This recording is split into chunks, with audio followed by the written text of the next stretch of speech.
आपके इंतजार की घड़ियां खत्म हो गई। अब आपसे शेर महाराष्ट्र आली जनाब सैयद मोइन साहब मुखातिब फरमाएंगे।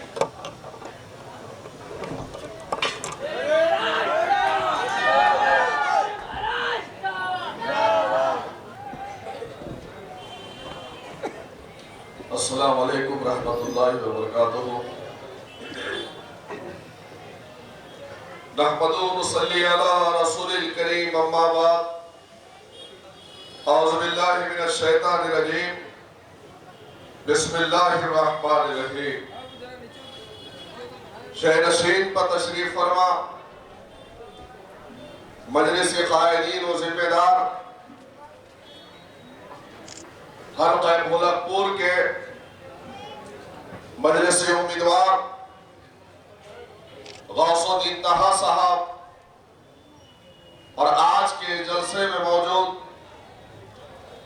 मेरा भोलकपुर के गय्यूर मुसलमानों, नौजवानों, बुजुर्गों और पसे पर्दा बैठ कर सुनने वाली मेरी इज्जत मां पर्दा नशीन मां और बहनों,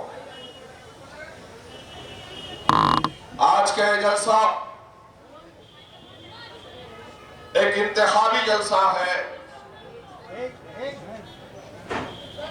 और इस जलसे के जरिए से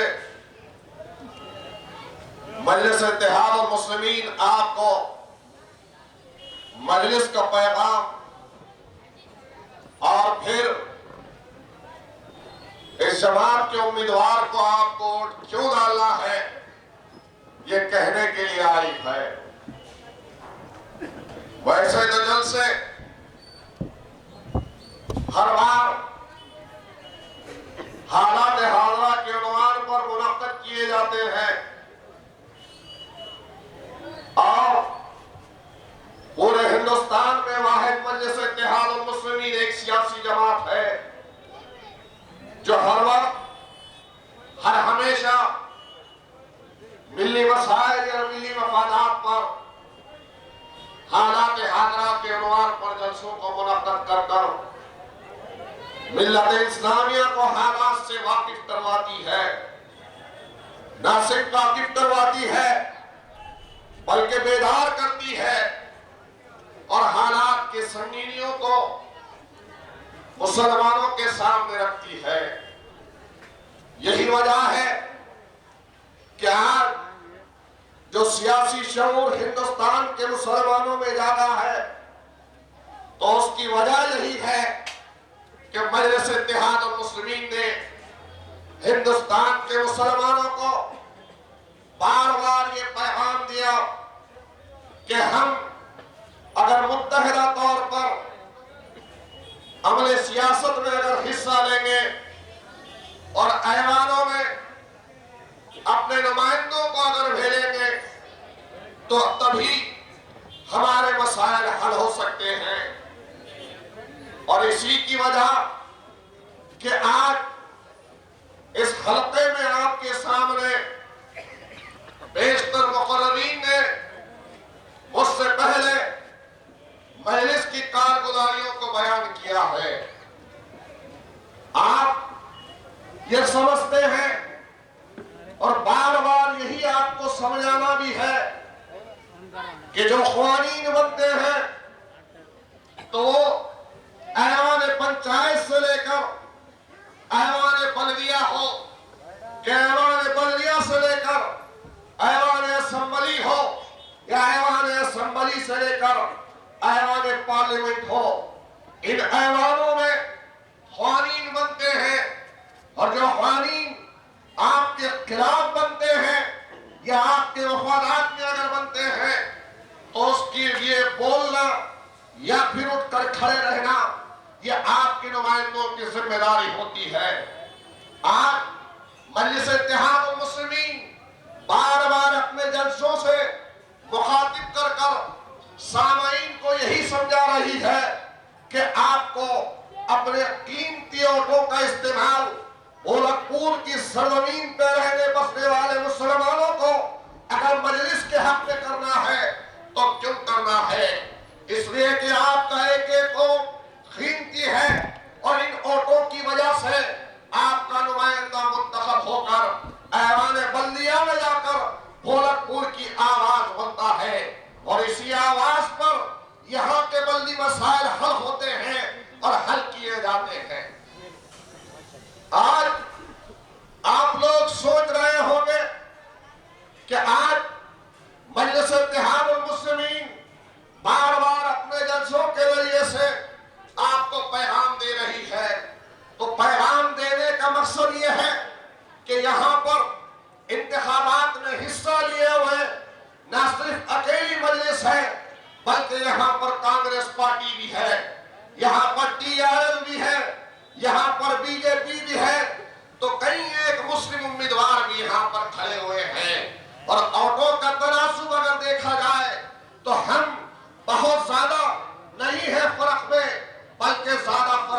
है। और अगर हमारे वोटों में अगर गड़बड़ हो जाएगी और हम रिश्तेदारी की बुनियाद पर, दोस्ती की बुनियाद पर, पड़ोस की बुनियाद पर अगर हमने कांग्रेस पार्टी या दीगर उम्मीदवारों को अपना वोट दिया तो याद रखो 5 साल तक आप अपनी आवाज से महरूम रह जाओगे। आज कांग्रेस पार्टी आपके इस इलाके से अगर ठहरी है तो यहां पर निशाना जीतना नहीं है। और आप सब जानते हैं कि पिछली मर्तबा भी कांग्रेस का उम्मीदवार ठहरा था तो जीतने के लिए नहीं ठहरा था। और कितने वोट हासिल हुए, कितने मिले हैं, ये भी आप जानते हैं। अरे होना तो ये चाहिए था कि अपने दिल को वसी कर अपने मुसलमान भाई के हक में खड़ा रहता और ये कहता कि मैं बीजेपी को हराने के लिए अपने आप को पेश कर रहा हूं और अपने भाई का साथ देकर गोरखपुर की सरजमीन से यहां पर एक मुसलमान को जिताना चाहता। लेकिन आज भारतीय जनता पार्टी के इशारों पर कांग्रेस का उम्मीदवार यहां से ठहरा है और वो कांग्रेस का उम्मीदवार ठहर कर यही चाहता है कि किसी ना किसी तरीके से मजलिस इत्तेहाद मुस्लिमीन को यहां पर शिकस्त का सामना करना पड़े। लेकिन अल्हम्दुलिल्लाह आप खूब जानते हैं कि मजलिस इत्तेहाद मुस्लिमीन का ऑर्डर और भोलकपुर की अवाम, यहाँ की अवाम बड़ी होशियार है, समझदार है। और इससे पहले भी आपने समझदारी का मुजाहरा करते हुए भोलकपुर की सरजमीन से मजलिस इत्तेहाद मुस्लिमीन पतंग के निशान को लहराकर ये साबित कर दिया कि कांग्रेस, टीआरएस, बीजेपी ये सब की सब फिरकापरस्त जमातें एक अकेले मजलिस को हराने के लिए भोलकपुर से लड़ रही है। इंशाअल्लाह ताला जिस तरीके से 2015 के बल्दी इंतखाबात में आपने अपने इत्तेहाद की ताकत की बुनियाद पर मेरी माओ ने, मेरे बहनों ने, यहाँ के अजीम उलमा इकराम ने, यहाँ के बुजुर्गों ने अपने दुआओं के जरिए से रोजा रखकर 2015 में जिस तरीके से अकील साहब को यहाँ से कामयाबी से हमकिनार किया, अल्लाह की रात से उम्मीद है कि 1 तारीख को पतंग के निशान पर मोहर लगाकर 4 तारीख को यहाँ पर भोलकपुर की सरजमीन पर जश्न होगा।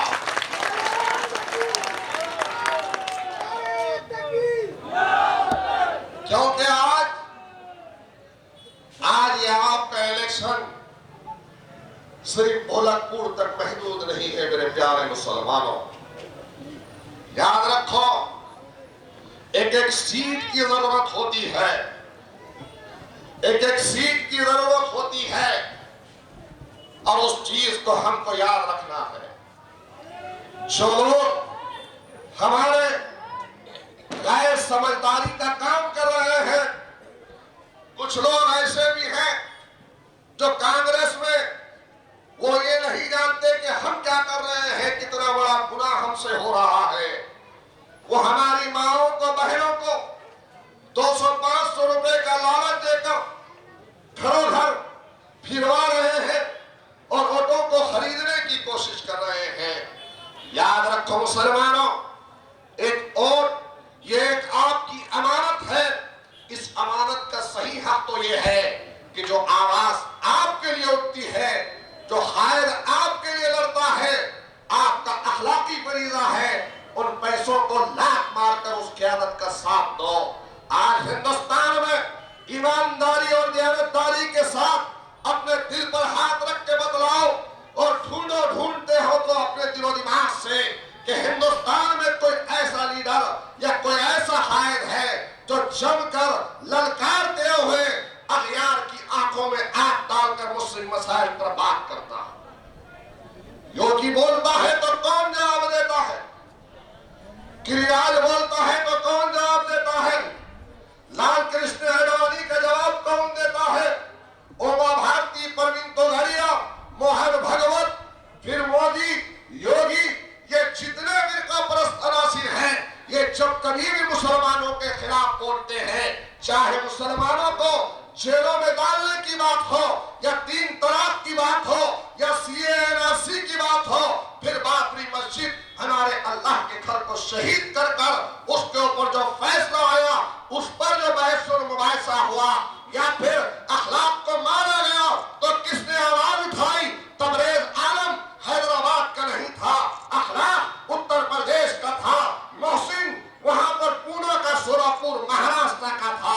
लेकिन इन सब के लिए आवाज किसने उठाई? क्या महाराष्ट्र में मुस्लिम लीडर नहीं था?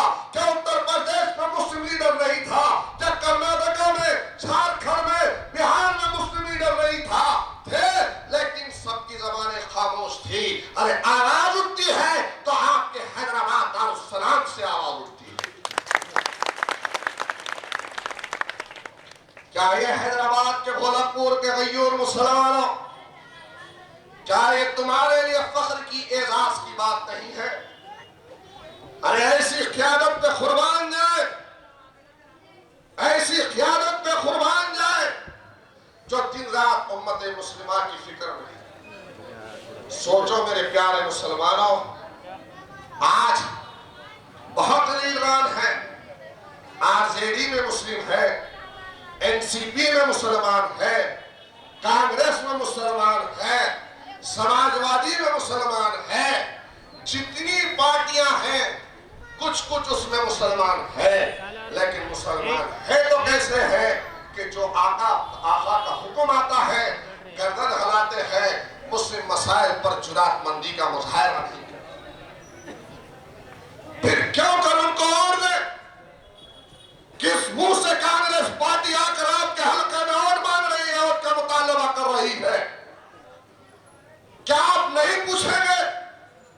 70 वर्ष तक ये पार्टी आपके इस मरकज से लेकर आपके इस रियासत में थी और हर जगह कांग्रेस पार्टी थी, तो हमारी हालत बदहाल, हम परेशान, फसादात के नाम पर हमारी बस्तियों में आगजनी, हमारी बीवी, हमारे बच्चों को यतीम, ये सब हुआ तो किसके दौर इख्तिदार में हुआ? आपको मालूम नौजवानों, अभी एटीएस का, एनआई का, आईबी का, ये नाम तो आपके जबान पे होगा, लेकिन यहां पर कुछ बुजुर्ग हैं तो उनसे पूछो।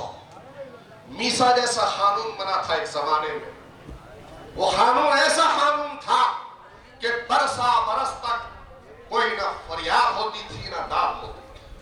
आज जैसा यूएपीए जैसा कानून बना, मीसा जैसा कानून बना, तो यही कांग्रेस के दौर इख्तिदार में बना। और सबसे ज्यादा इस कानून के जद में जेलों में अगर कोई गया तो मुसलमान गया, और किसके दौर में गया? तो कांग्रेस के दौर में गया। रासुका जैसा कानून बना, फिर से दिल्ली सरकार ने रासुका जैसा कानून ऐड किया। बनाने वाला कौन था? यही कांग्रेस पार्टी। जेलों में रासुका में कौन गया? मुसलमान गया। यूएपीए जैसा कानून बना, कौन गया? मकोका जैसा कानून बना, कौन गया? कि जितने खौनी जो बरसों तक इनकी फरियाद नहीं होती, ये किसके जमाने में बने? तो दौरे हाजिर के मुसलमानों, उठा के देखो, मुताला करो और अपनी तारीख से वाकिफ हो जाओ कि जब कभी मुसलमानों ने आवाज उठाई तो इन कानून की जद में उठाकर उनको उसमें जेल में डालने का काम अगर किसी ने किया तो यही कांग्रेस पार्टी ने किया। बोलो, अभी ये महीना खत्म हो जाएगा, दिसंबर का महीना आने वाला है। 6 दिसंबर हिंदुस्तान की तारीख का वो सिया दिन जो हम कभी नहीं भुला सकते, जिनके सीनों में धड़कता हुआ दिल है, जर्रा बराबर अगर ईमान है तो वो ईमान की हरारत इस बात से उसको वाकिफ करवाएगी, याद दिलाएगी कि हाँ, इसी सरजमीन हिंदुस्तान में 6 दिसंबर को यही कांग्रेस पार्टी के इख्तियार, उन्हीं के नाक के नीचे नरसिम्हा राव की हुकूमत ने हमारे अल्लाह के घर बाबरी मस्जिद को शहीद किया।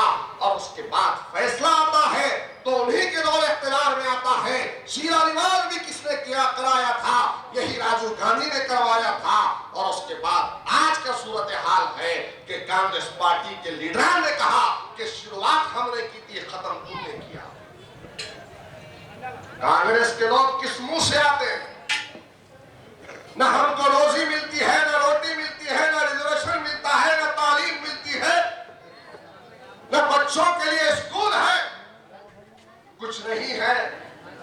गोरखपुर वालों, ईमानदारी से बताओ, आज जो मेहनत कर रहे हैं, जो मशक्कत कर रहे हैं आप लोग, पिछले 5-7 दिन से आपकी इस मेहनत को देख रहा, मेहनत कर रहे हैं, मेहनत का सदका है हमारा। हम मेहनत करते हैं, मेहनत करके हम अपनी अपनी औलाद का पेड़ भरते हैं, लेकिन वो भी बीजेपी को नहीं देखे जाना। नोटिसेस निकालना, नोटिसेस, पॉल्यूशन बोर्ड कंट्रोल से नोटिसेस हटाओ, यहां से प्लास्टिक वालों को हटाओ, इनको हटाओ, उनको हटाओ। अरे यहां ना प्लास्टिक वाले हटेंगे, ना यहाँ के हमारे मुस्लिम व्यापारियों का जो कारोबार है वो नहीं हटेगा, कुछ नहीं हटेगा। जो हमको हटाने आएगा, हमारी क़यादत उसको हटा देगी इंशाअल्लाह।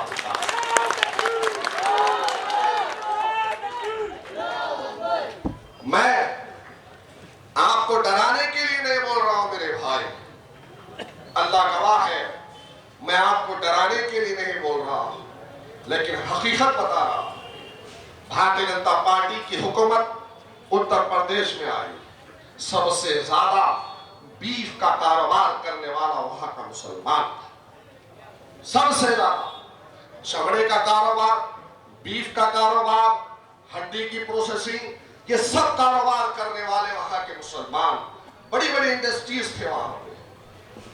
मोदी की हुकूमत, योगी की आई, क्या काम किया उसने? सबसे पहले मुस्लिम व्यापारियों को निशाना बनाया, मुस्लिम रोजगार को निशाना बनाया, और बीफ बैन कराकर वहां सबको तबाह और बर्बाद कर दिया। उसके बाद क्या किया? मुस्लिम लीडरान को जेल में डालने का काम किया।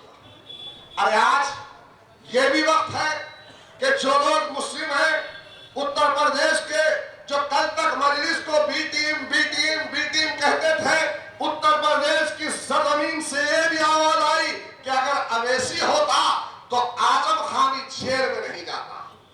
समझे?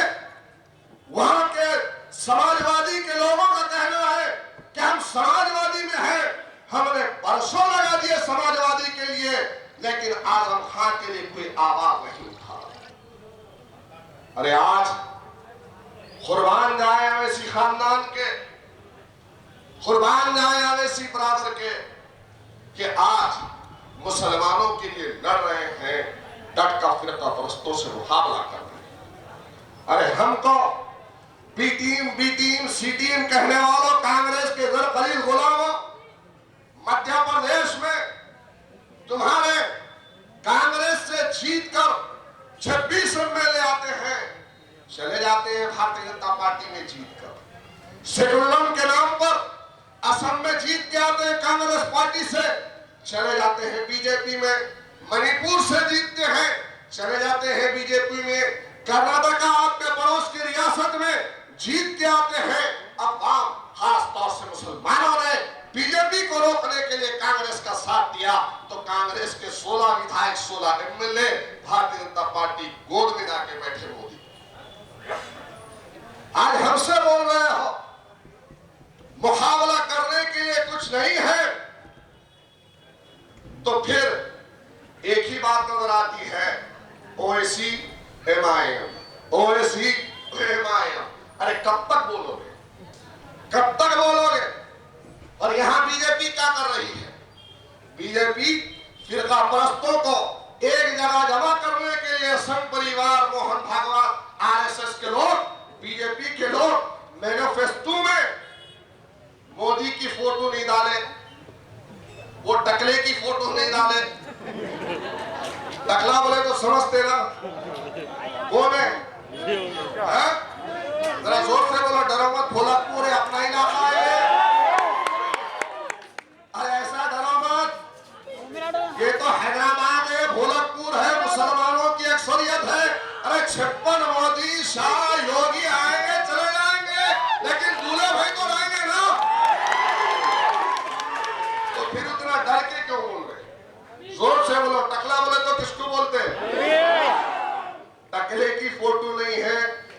की फोटो नहीं है, योगी की उत्तर प्रदेश के फिरका परस्त की फोटो नहीं है, फोटो है तो शेरवानी वाले दूल्हे भाई की फोटो है।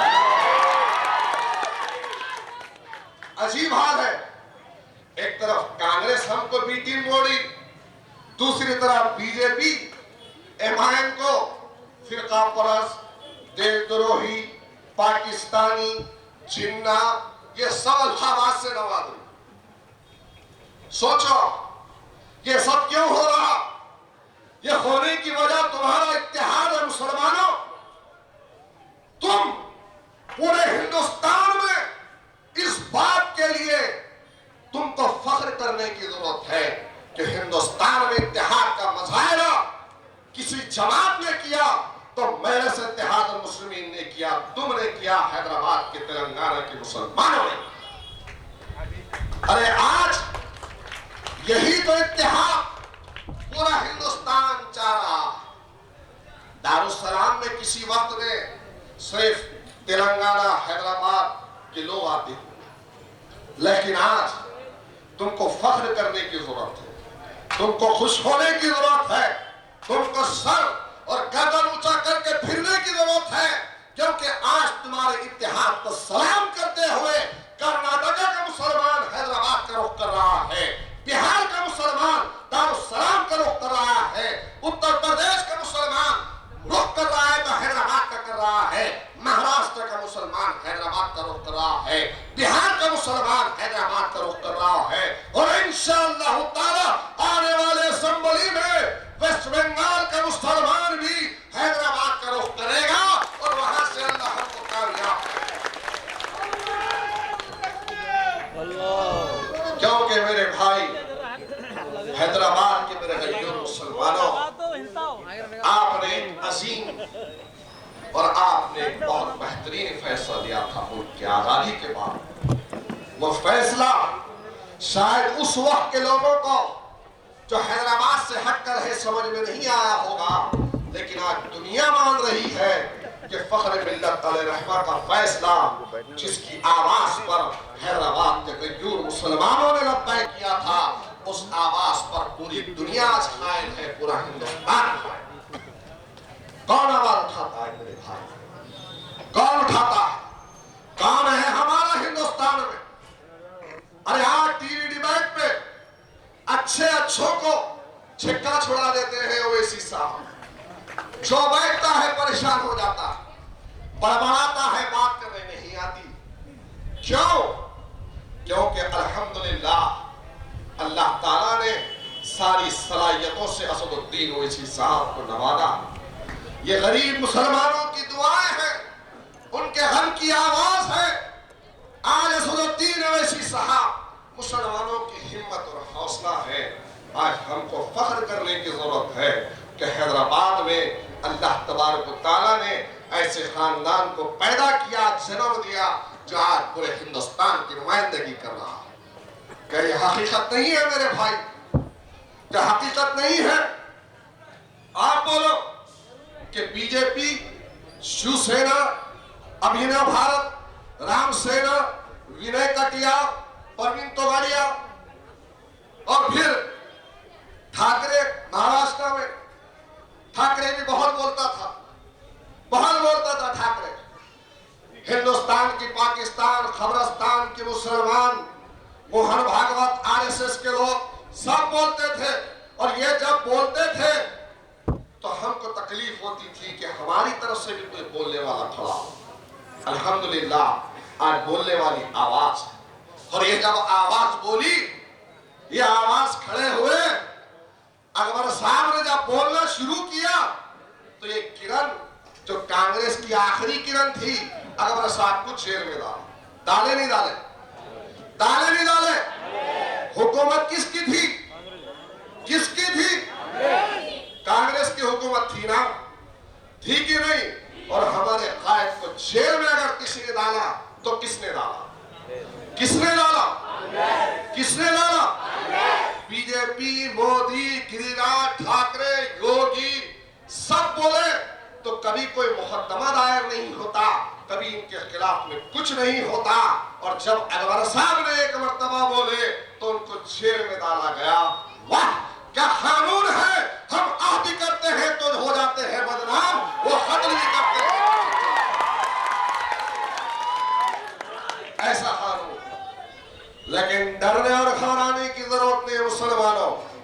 अरे कल तक अल्हम्दुलिल्लाह कोई नहीं था, लेकिन आज हमको हौसला और हिम्मत है। हमारे पीछे जमात की ताकत है, हमारे पीछे हमारे रहनुमा की ताकत है, हमारे पीछे एक हौसला है। चट्टान की तरह से खड़े हुए हमारे कायद अलहाज बरसुद्दीन अवैसी साहब है या नहीं है? हमको फख्र होता है नहीं होता? आज सुबह पैदल दौरे में एक के ऊपर एक गिर जा रहे थे, भाग रहे थे। असद साहब एक सेल्फी होना, असद साहब एक फोटो होना, हाथ मिलाने के लिए जा रहे। एक बुजुर्ग है, मुझे बोले मुझे कुछ भी करके असद साहब के साथ एक फोटो हो। ये मोहब्बत कैसी है मेरे? ये दीवानगी है तो क्यों है? ये दीवानगी, ये मोहब्बत, ये जोश, ये वलवला, ये ऐसे नहीं आता। ये आता है तो कई कुर्बानियों को देने के बाद। वो मोहब्बत अल्लाह ने डाली है। ये मोहब्बत कांग्रेस वालों तुम नहीं निकाल सकते। सुन लो बीजेपी वालों, तुम इस मोहब्बत को खत्म नहीं कर सकते। ये मोहब्बत जिंदा है और तब तक जिंदा रहेगी इंशाअल्लाह ताला, जब तक हमारी क़यादत जिंदा है। और इस क़यादत को कभी खत्म होने भी नहीं देना है इंशाअल्लाह ताला। मजलिस इत्तेहादुल मुस्लिमीन, कान खोल कर सुन लो। ऐ कांग्रेस के सरखरी गुलामों, भोलकपुर से मजलिस जीतेगी, जीतेगी और बड़ी अक्सरियत के साथ इंशाअल्लाह ताला। यहाँ की फिजाओं में मजलिस का परचम लहराएगा, यहाँ की फिजाओं में पतंग ही पतंग होगी। ये खूनी पंजाब, ये कीचड़ का कमल, ये कुछ नहीं आने वाला है। ये जो बन गाड़ी है वो मोटी नाक वाले की, वो भी नहीं चलने वाली है, वो भी नहीं चलने वाली है। ना बन गाड़ी, ना कीचड़ का कमल, ना ये खूनी पंजाब। चलेगा तो क्या चलेगा? बताओ, ऐसे बताओ, ऐसे बताओ जरा चला के।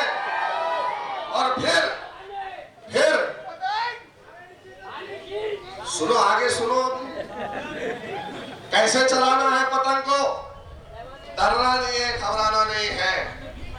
असद साहब का दिमाग, अकबर साहब की डेयरिंग और भोलकपुर में सिर्फ खींच लेना है।